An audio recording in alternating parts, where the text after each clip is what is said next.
بسم اللہ الرحمن الرحیم۔ السلام علیکم، میں ہوں ڈاکٹر نذیر صدیقی اور آپ دیکھ رہے ہیں میرا یوٹیوب چینل۔ ناظرین کرام، ایک دل دہلا دینے والی خبر اس وقت دنیا بھر میں چل رہی ہے، اور وہ یہ ہے کہ یہودیوں نے مسجد اقصیٰ کو جلا دیا ہے۔ اس وقت وہاں آگ کے شعلے بلند ہو رہے ہیں۔ یہی وجہ ہے کہ پوری دنیا کے مسلمانوں میں شدید غم و غصہ اور اشتعال پایا جاتا ہے۔ دراصل ہوا یہ ہے کہ رمضان مبارک کے شروع میں یہودیوں نے، اسرائیلیوں نے مسلمانوں کو مسجد اقصیٰ میں نماز پڑھنے سے روکنے کی کوشش کی، جس کے رد عمل میں حماس نے بہت سارے راکٹ اسرائیلی آبادی پر برسائے، اور بالآخر جو باب دمشق ہے اسے کھولنے پر اسرائیلی حکام مجبور ہو گئے۔ پھر اس دوران آپ کو علم ہے کہ ایران کی پراکسیز کی طرف سے، حزب اللہ یا حماس کی طرف سے بہت ساری ایسی کارروائیاں کی گئیں جس کی وجہ سے اسرائیل بھر کے اندر خوف و ہراس کی فضا نے جنم لیا۔ کبھی اس کے ایٹمی ریئیکٹر کو نشانہ بنایا گیا، کبھی اس کی میزائل فیکٹری کو نشانہ بنایا گیا، کبھی اس پر میزائل داغے گئے، کبھی اس کا ڈرون اتار لیا گیا۔ پھر ایک دو ایسے حادثات ہوئے جس میں قدرتی طور پر اللہ تبارک و تعالیٰ نے یہودیوں کو سزا دی کہ ایک مذہبی تقریب کے دوران بھگ دوڑ مچ گئی اور بہت سارے یہودی مارے گئے۔ پھر وہاں آپ کو پتہ ہے کہ ایسی پتھروں کی بارش بھی ہوئی، اور اب یہ لگ رہا ہے اسرائیل کو کہ اگر میں نے اس سلسلے کو نہ روکا تو آہستہ آہستہ یہودیوں کے اندر جو ایک اعتماد کی فضا تھی، اور اسی اعتماد کو لے کر ہی اسرائیل نے دنیا بھر سے اپنے یہودیوں کو لا کر اسرائیل میں آباد کیا تھا، خاص طور پر رشیا سے، تو اب وہ یہاں سے نقل مکانی کر کے چلے جائیں گے، جس کی وجہ سے یہودیوں کی آبادی اسرائیل میں بہت کم رہ جائے گی، اور اس کے لیے عربوں کا مقابلہ کرنا بہت مشکل ہو جائے گا۔ یہی وجہ ہے کہ اب پھر دوبارہ 4-5 دن پہلے مسلمان نمازیوں پر گولی چلائی گئی، جس میں اب تک کی اطلاعات کے مطابق تقریباً 300 مسلمان زخمی ہو چکے ہیں، جن میں سے 70-80 کے حالات انتہائی تشویشناک بتائی جاتی ہے۔ ظاہر ہے اس کے رد عمل میں پھر حماس نے کوئی 7-8 راکٹ برسائے، اور پھر یہودیوں کو ایک موقع مل گیا، اور انہوں نے پھر یہ ایک بہت ہی خطرناک قسم کا قدم اٹھایا ہے کہ مسجد اقصیٰ کو آگ لگا دی ہے۔ یقیناً اب عرب لیگ کا بھی اجلاس ہونے جا رہا ہے تاکہ اس واقعے کے حوالے سے عرب دنیا اپنا ایک رد عمل مرتب کر سکے۔ OIC کا اجلاس بھی اس میں جو ہے ممکن ہے ہو سکتا ہے۔ خاص طور پر رجب طیب اردگان نے دنیا بھر کے مسلمان ممالک سے رابطہ کرنے کی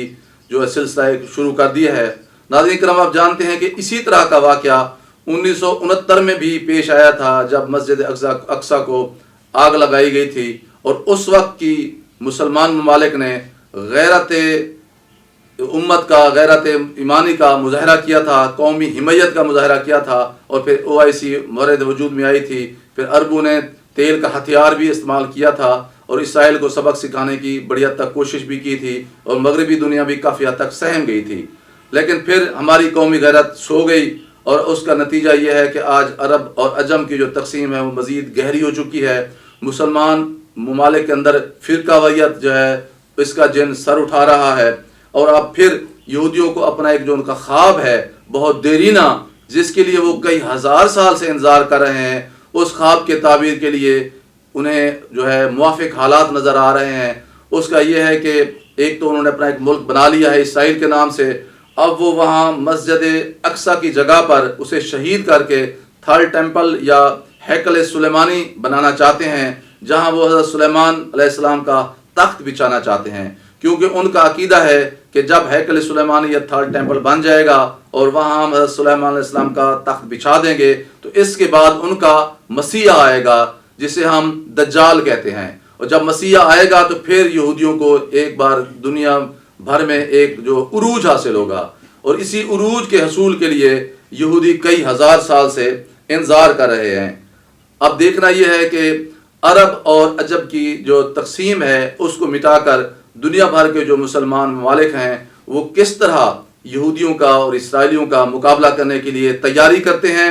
اور ایسے عملی اقدامات اٹھاتے ہیں کہ آئندہ اس قسم کے مکروہ عزائم کو عملی شکل دینے میں نہ تو اسرائیل کو جرأت ہو، اور نہ ہی اس کے پشت بان جو ہیں وہ انگلینڈ ہے، وہ امریکہ ہے یا باقی مغربی ممالک ہیں. اب حد تو یہ ہے کہ 300 نمازی جنہیں زخمی کیا گیا ہے اس کی کوئی مذمت نہیں کر رہا، اور جس طرح 7-8 راکٹ اگر حماس نے برسائے ہیں تو اس کی مذمت کی جا رہی ہے. یہ جو ایک رد عمل ہے، امتیازی رویہ ہے ہماری عالمی طاقتوں کا، اسی کی وجہ سے دنیا جو ہے اب ایک جنگ و جدل کا نمونہ پیش کر رہی ہے. جب تک عالمی طاقتیں ہوش کے ناخن نہیں لیں گی اسی طرح ناانصافی ہوتی رہے گی، اور اسی طرح جنگیں جو ہے نا وہ پنپتی رہیں گی اور انسانوں کا خون بہتا رہے گا. بہرحال اب بھی وقت ہے کہ اسلامی ممالک خواب غفلت سے بیدار ہوں اور اپنی اجتماعی کاوشوں کو بروئے کار لاتے ہوئے فلسطینیوں کی مدد کریں اور بیت المقدس کو آزاد کرائیں. اور مسجد اقصی کے توہین کی گئی ہے، اسے جلانے کی کوشش کی گئی ہے، اسے خاکستر کرنے کی کوشش کی گئی ہے، وہاں اس وقت بھی آگ لگی ہوئی ہے. اس آگ کو بجھانے کے لیے اب اسلامی ممالک کو اپنی اجتماعی جو غیرت ہے، حمیت ہے، اسے جو ہے عملی طور پر بروئے کار لانے کی ضرورت ہے، تاکہ آئندہ کسی بھی قسم کی طاغوتی قوتوں کو اس قسم کے عمل کرنے کی دوبارہ حوصلہ نہ ہو. ناظرین کرام، آپ سے گزارش ہے کہ میرے YouTube channel doctor Nazir Siddiqui کو سبسکرائب فرمائیں، اس ویڈیو کو زیادہ سے زیادہ شیئر کریں، گھنٹی کے بٹن کو ضرور دبا دیں تاکہ میری تمام ویڈیوز آپ دوستوں کی خدمت میں پہنچ سکیں. ناظرین کرام، اگلی ویڈیو تک اجازت. السلام علیکم.